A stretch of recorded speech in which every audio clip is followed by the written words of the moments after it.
Zdravo, moje ime je Jan in vi bi se verjetno radi naučili delati z Excelom. Začnimo. Za ta uvod ne bomo potrebovali nobenih datotek. Najprej odprite Excel. Kliknemo na prazen delovni zvezek. Po vsej verjetnosti ste že nekaj takšnega videli. Najpogostejši reakciji na Excel sta ponavadi "o moj bog" in "o moj bog, ni treba". Excel je ful simple. Vidimo razpredelnico polno celic, ki so označene zgoraj z A, B, C, D, E, F in tako dalje, po vrstici pa z številkami. Tako da, če kliknemo na nekatero celico, vemo točno, katero mislimo. Torej, B2 je samo tu, A1 samo tu. Ne obstaja še ena celica z imenom A1. Včasih je bilo delo v Excelu dosti težje in neprijetno za oči. Če pa imate novejšo verzijo, pa boste zgoraj videli trak. Na tem traku pa imamo različne zavihke.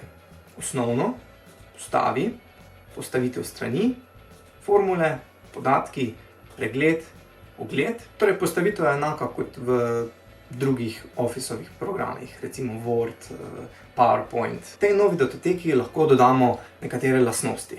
In sicer pod datoteka, informacije, se tukaj nahaja eno tako polje, v katere lahko vnašamo recimo naslov, pa dajmo zelo izvirno moji stroški.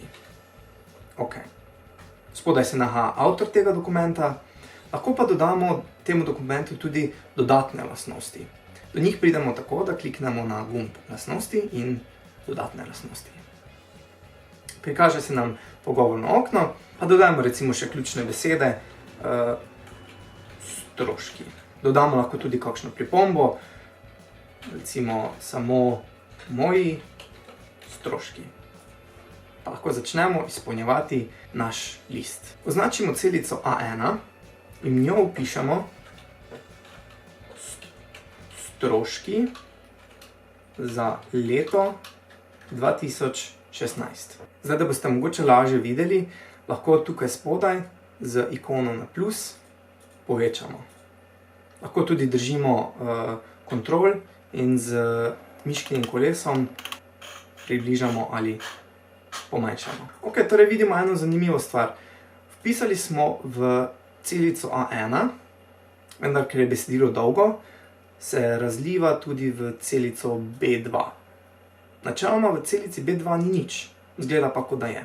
To meni ni všeč. Pa označimo celice od A1 z levim miškinim klikom, pa vse do F1. In v traku na zavihku osnovno vidimo en zanimiv ukaz združi in na sredino. Pa ga kliknite. Ok, torej te celice so se združile v eno veliko in pa tekst je postavil na sredino. V celico A2 pišite mesec. V polje dol se premaknemo z tipko Enter. Ok, torej tu bodo meseci, verjetno, ne? Januar, februar, marec. Ne da se mi pisati vsakega posebej. Zato jih lahko preprosto označimo. In Excel je toliko pameten, da če gremo tu v ta kod, da se nam ikona miške spremeni v plus, kliknemo in povlečemo, nam lahko sam zapolni vse do decembra. Tako da ne rabimo vpisovati. Gre ful dela. V celico B2 pa bomo vpisali različne stroške, torej recimo hrana. V eno celico desno pa se premaknemo z tipko Tab. Oblačila, bencin in pa drugo. In zdaj lahko vpišemo naše podatke.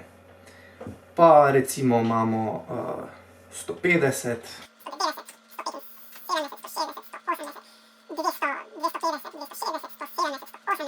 vseeno kakšni podatki so. Pač izpolnimo. Pa december je bolj drag, tako da bomo dali 250. Oblačilo pa kupujem načeloma vsaka 2 meseca. Torej, v januarju nič, v februarju 100. Zdaj lahko pišem za vse dol, ali pa preprosto spet označim. In Excel je spet toliko pameten, da sam ugotovi zaporedje. Torej, če držimo tipko Ctrl in pomaknemo dol, nam da zaporedje 0, 100, 0, 100, 0, 100. Za bencin recimo pa porabim vsak mesec 70. Spet se mi ne da pisati, zato grem spet v kod celice in dvakrat kliknem. Torej, ni treba povleči, lahko samo dvakrat kliknem. Za druge stroške pa imam posebno pravilo, recimo da. Za druge stroške porabim 50 € manj kot za hrano. Imam dve možnosti. Ali grem računati na roko, torej 150 minus 50 je 100, 190, ne da se mi. To nam lahko Excel zračuna, zelo preprosto. Stisnemo Shift in pa nič, torej je enako. Pišemo 150 minus 50. Evo, 100. Kaj pa, če sem se jaz tu zmotil? Pa ne porabim 150, recimo, da sem porabil 135. Ta podatek je potem takem narobe.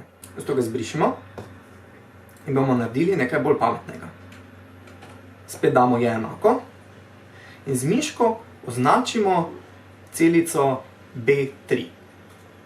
Torej, strošek za hrano. Ok? Minus 50. Nekaj zelo zanimivega se je zdaj zgodilo.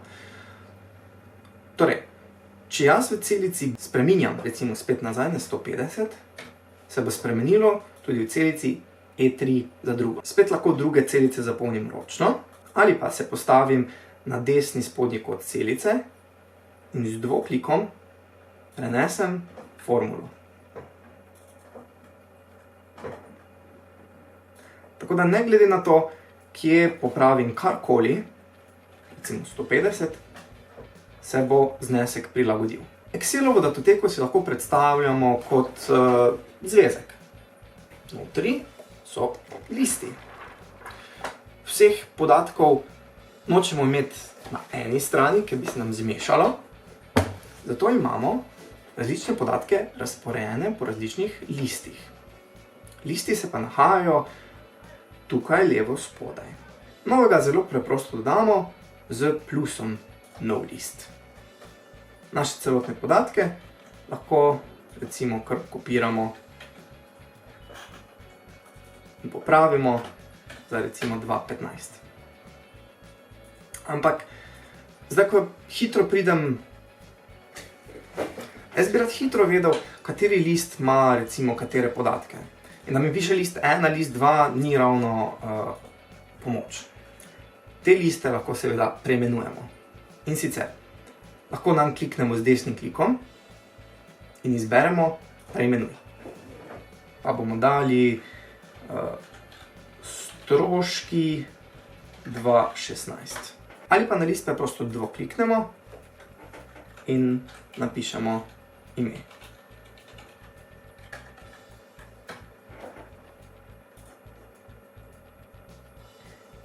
Tem raznim listom lahko dodamo tudi barvo, da jih lažje razlikujemo.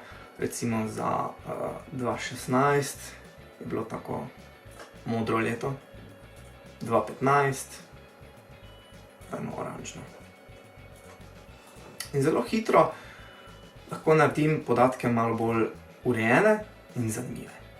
Tako, to je bil kratek uvod v Excel. Seveda program ponuja še številne različne funkcionalnosti. Naslednjič si bomo ogledali grafe. Tako da, če vam je bil video všeč, ga lajkajte, šerajte in pa se seveda naročite na kanal.